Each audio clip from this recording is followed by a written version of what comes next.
تو ضرور ہمارے ساتھ اپنے پوائنٹس شیئر کریں. جی مدیحہ باجی. السلام علیکم. السلام. مجھے ان صفات سے یہ سمجھ آئی کہ نبی کریم صلی اللہ علیہ وآلہ وسلم کے لقب نبی امی کے مفہوم کو قرآن مجید کی مختلف آیات کی روشنی میں بیان کیا گیا ہے. ان صفات کے مطابق لفظ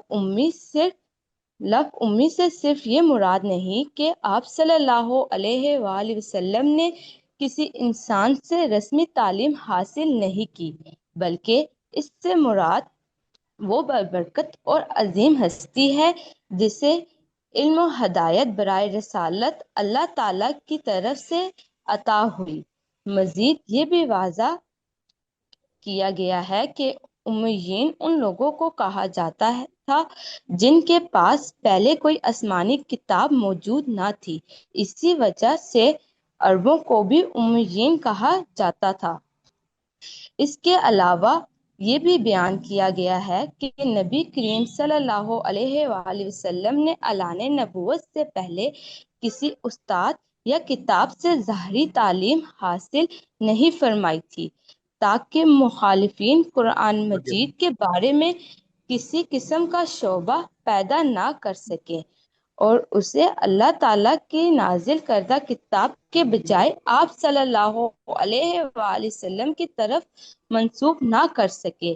ان صفات کا بنیادی مقصد لفظ امی کے حقیقی مفہوم اور نبی کریم صلی اللہ علیہ وآلہ وسلم کے بلند مقام و مرتبے کو واضح کرنا ہے. صدق.